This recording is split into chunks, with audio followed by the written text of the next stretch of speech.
Welcome, everybody. I'm happy to hear that you're considering an exchange here in Switzerland at the University of St. Gallen. And me and my friend Ella will try to give you some more insights and informations into this during this short little presentation.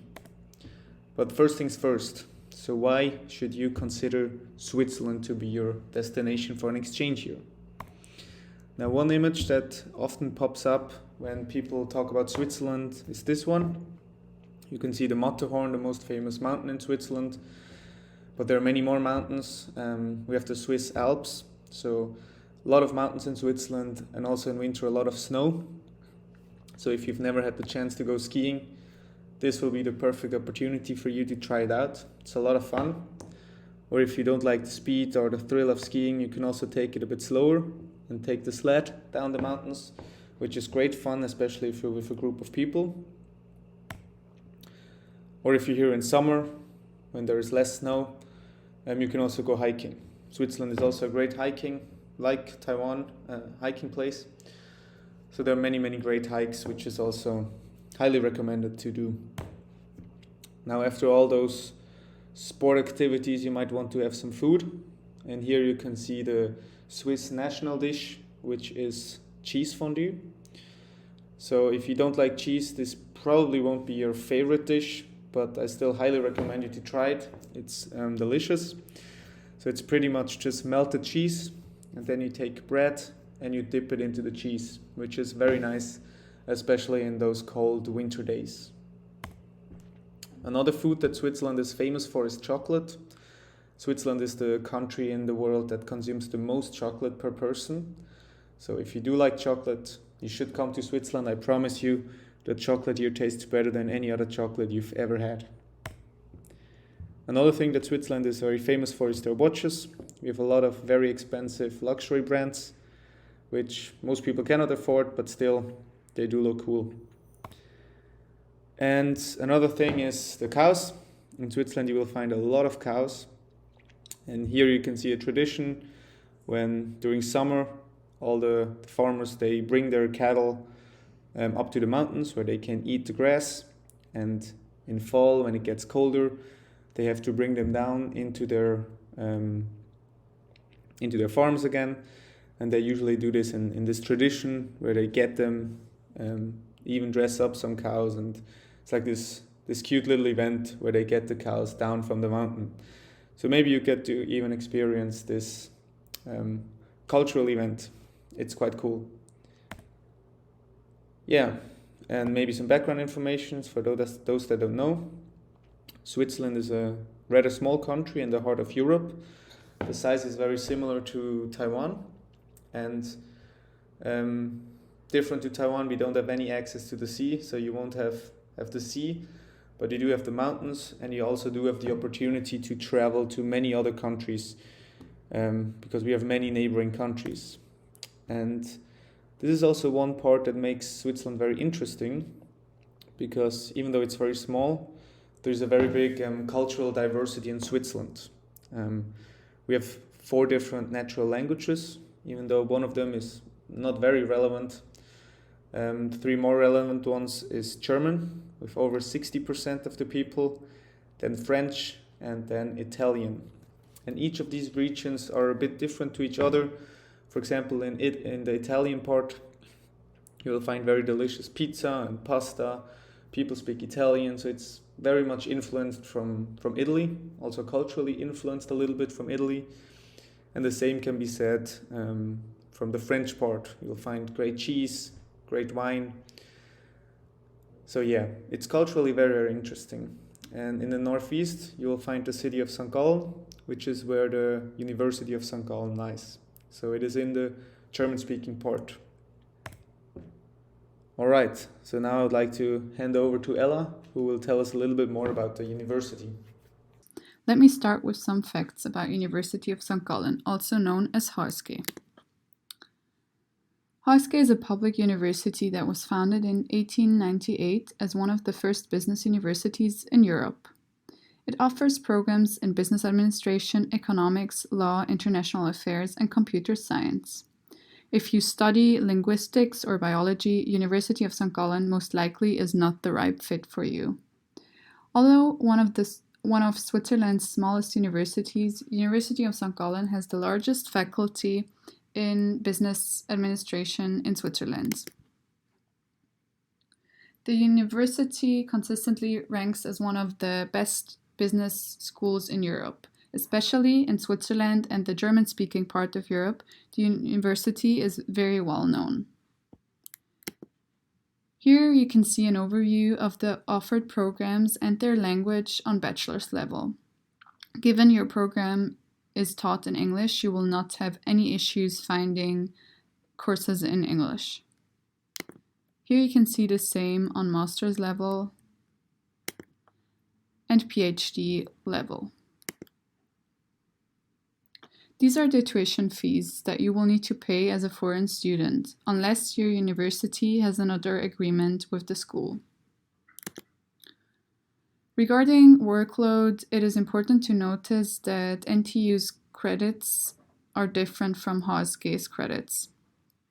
The average workload per semester in St. Gallen is 24 to 30 ECTS. One ECTS corresponds to 30 working hours. I would say that quite some effort is required to achieve good grades at HSG, and exams are more challenging than they are at NTU from my experience.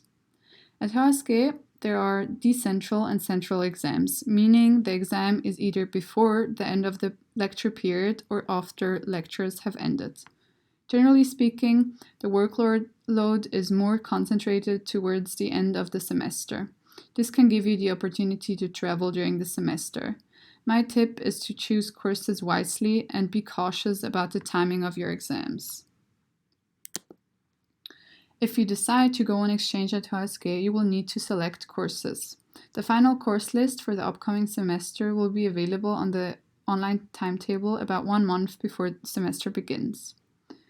If you would like to inform yourself in advance about the courses offered, you can refer to the link shown here.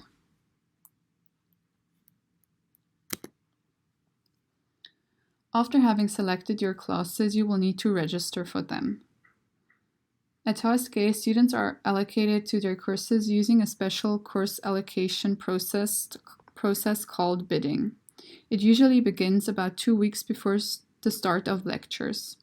But no need to worry, guest students will be informed about bidding by email 1 month before the start of lectures. Another tip from me is that as soon as you have your HSG email, you are going to have access to a platform called Bidit, which is very helpful, so use it. You can see course ratings on there and put together a potential schedule. Going on to campus facilities. Contrary to NTU campus, HSG campus is smaller in size and located on a hill. A 15-minute walk or a 10-minute bus ride will bring you to the campus. The library offers workspaces for students. However, it is typically overcrowded during exam periods. I can recommend going to public libraries in the city center during that time. Square is the newest addition to HSG's campus. It is a beautiful building full of lights. You will see plenty of events taking place there. Finally, the Co is a co-working space in the city center where you can work on group presentations or, of course, study individually. Before giving you some final tips, I would like to talk about HSG student life because this is an essential part of studying in St. Gallen. Despite being a lot smaller than NTU, HSG offers a broad range of student clubs. Whether it is wine, singing, golf, consulting, healthcare, or surfing, you will find a club that suits your preference. It is an excellent way to get to know new people and connect with them. Finally, HSG has a big sports facility where you can pursue a variety of sports. You can either join a club, such as the volleyball, soccer, or basketball team, or sign up for single lessons, for instance in yoga, Pilates, or kickboxing. And of course, everything is for free. I hope I was able to offer you some help in making a decision as to whether University of St. Gallen is the right fit for your exchange. Thank you for listening. For the last part, I would like to hand over to Lukas again. So last but not least, I would like to give you a few final tips about your exchange semester in Switzerland. Continuing with the language. Like I said, we speak 4 different national languages in Switzerland, but even if you do not understand any of them, you'll be fine with English, because most people here, they do understand and speak English as well. For the housing, actually the University of St. Gallen, they help you with the housing. There is a housing office where you can sign up and they will help you find an apartment, or you can try to find one for yourself. It's also not too hard. There's a Facebook group, it's called Sharing is Caring, where exchange students that are leaving the university will post their apartments, and you will find many offers there. But keep in mind, the housing is quite costly in Switzerland, so expect to pay about 20,000 NTD upwards for an apartment. And also cost of living is rather expensive. So the university estimates that you will probably spend about 50 to 70,000 NTD per month. So just keep that in mind. For the weather and the clothing, Switzerland can get quite hot in summer. So you can get into those 30 degrees Celsius, but also in winter can get 0 degrees, -5 degrees. So it can get quite cold. So whenever you decide to come, keep that in mind and pack accordingly. Transportation. We have a very good public transportation system in Switzerland. So whenever you travel between the cities, you just take the bus or the trains. It is actually very unusual for people to have scooters in Switzerland. If you do want to go around in the city and you don't want to walk, you can use the bikes. But usually our cities are not that big, so with walking you're usually quite good, or if it's a further distance, you can take the bus. Another big point, a big plus of Switzerland is definitely their location. Switzerland is in the center of Europe, so you will have plenty of opportunities to go to many neighboring countries. You can go to France, you can go to Italy, Germany, they're just around the corner. But also you can go further if you want. But it's a great place to visit many neighboring countries. Then, in case you're interested, I posted here an important link. It's the website from the university for incoming guest students. You will find all the information there, from housing to university life to costs. You will find everything there, so it will be good. And in case there is anything you don't find or any unclear things, you can always reach out to me or to Ella. We also posted our email address down below, and we're always happy to help. And with that being said, I want to thank you for your interest and hopefully see you in Switzerland someday.